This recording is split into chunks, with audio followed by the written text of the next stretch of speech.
Today we visit Turnbull National Wildlife Refuge, located in Cheney on the eastern side of Washington State. We will discover the history and the nature surrounding this wetland. Stay tuned.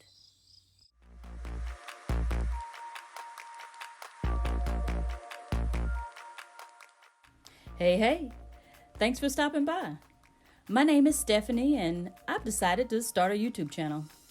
I'm a part of an active duty military family and currently reside in the eastern part of Washington State.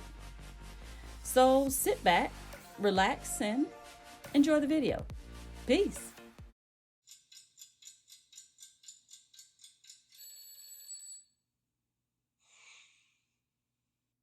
Welcome back. Early Euro American pioneers settled the land on what is now known as Turnbull National Wildlife Refuge.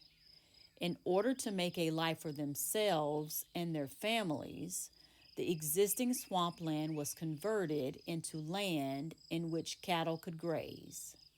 This took a valiant effort, as all of the land had to be drained. The ranchers utilized several drainage techniques that ultimately created the land that was needed to sustain human life, but destroyed the ecosystems in which plant and animal habitats had been thriving on for centuries. Early pioneers also planted hay, hunted, and hauled cargo in order to create and sustain income for themselves and their families. Over time, this way of life was not sustainable because the land would not yield crops. So the majority of the farmers moved away in order to find other areas more conducive to farming. Cyrus Turnbull, the man after which this wildlife national refuge is named, was born in 1849. He settled and lived on the land where the national park is today and spent a large part of his time hunting and supplying meat to the nearby growing town of Cheney, Washington. Cyrus was listed as a farmer on the 1885 Auditor's Census of Spokane County, was married to Mary Jane Williams, and helped raise 4 boys and 3 girls between the years of 1881 and 1893. In total, Cyrus and his family lived and worked on the land for 6 years and eventually moved to Sago, Idaho, where he passed away in 1934 at 85 years old.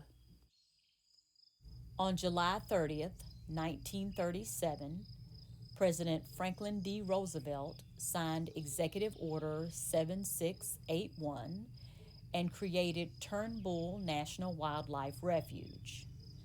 This action was taken to create an additional place where waterfowl could breed, encouraging the numbers to increase after wildlife experts and fishermen observed a sharp decline in fowl numbers. Before the park was renamed Turnbull Wildlife National Refuge, it was named Turnbull Migratory Waterfowl Refuge to support the original reason why the refuge was enacted. The wildlife refuge sits on 16,000 acres. This vast landscape features profound canyons, pine forests, and large basalt rock formations. This sanctuary is extremely exceptional because there are two combinations of landscapes to include the dry parched grasslands of the Columbia Plateau and the rich timber of the Bitterfoot Mountains. Researchers have discovered over 200 different species of birds that live in the park, as well as badgers, elk, deer, and bats. Today, the wildlife refuge is thriving. The birds that live and migrate through this area are credited for assisting with the progress that the land has made since the early pioneers. Bird species include 17 nesting waterfowl and 8 additional waterfowl species that either stop over on long migrations or visit during the winter season. Nesting cover and feeding methods and systems have been a main focus, as well as the creations of massive sanctuaries where birds can nurture their young undisturbed. Other strategies that are currently being used are developing and restoring the habitats for birds to include utilizing tree canopies, ground cover, burrows, shrubs, as well as tree and snag cavities. Tips from zoologists include quietly listen for calls and songs and wait for wildlife to resume their activities. Use your car as a blind for wildlife viewing and photography. Types of birds that can be found in this refuge include redheads, trumpeter swans, cinnamon teals, black terns, yellow-headed blackbirds, and western bluebirds. Mammals live in this bio-friendly ecosystem as well. A diverse group of warm-blooded animals that call the refuge home include coyotes, river otters, Columbia ground squirrels, voles, badgers, bats, raccoons, northern flying squirrels, and pocket gophers. The yellow pine chipmunk also inhabits this area. They can also be found in California, Idaho, Montana, Nevada, Oregon, Utah, and Wyoming. With a lifespan of 3 to 5 years and a weight which ranges from 45 to 53 pounds, yellow pine chipmunks have dark reddish brown with gray shaded color hair. Their backs are decorated with 5 lighter creamy white stripes and 5 smoke gray darker colored stripes to match. These mammals' ears are unique. They traditionally have a blackish color in the front and a whitish color in the back. This species resides in western North America and has a migration pattern from the north in Canada to the south in California. Popular places to live within that range are logs, woody plant forests, rocky outcrops, and brush-covered areas. Very few herptiles are found in this sanctuary.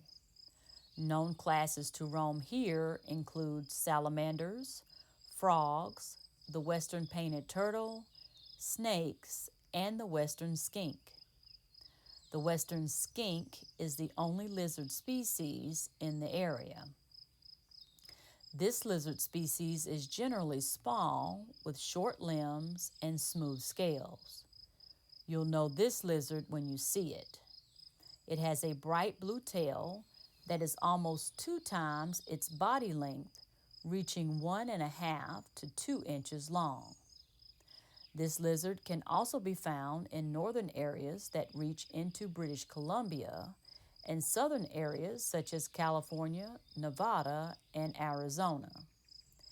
If the western skink is captured by a predator, it will detach its tail. While the predator is trying to kill the lizard, its tail will move around vigorously, serving as a distraction, eventually detaching from its body. If you come across this lizard, you can identify if it's ever lost its tail. When the tail grows back, it's usually darker in color and has an odd shape. Turnbull Wildlife National Refuge is home to 2 endangered species of plants, the Spaulding's catchfly and the water howelea. The catchfly is native to Washington, Montana, Oregon, Idaho, and Canada. The catchfly is inundated with thick hairs found on its leaves and encompasses sticky stems and stalks, so the plant can catch insects.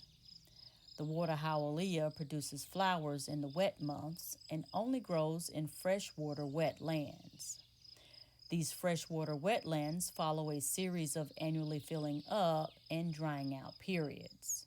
In the wet season, characteristically in the fall and spring, the land in this area fills up with rainwater and the seeds from this vegetation germinate so that the flowers can mature. The flowers and leaves from these endangered plants have the ability to grow above and below the water. Thank you for stopping by on this journey to Turnbull National Wildlife Refuge. Okay, guys, that's the end of the video. Thank you so much for watching and supporting my channel and what I do. I'm super excited to get this thing off the ground. Remember, good things come to those who wait.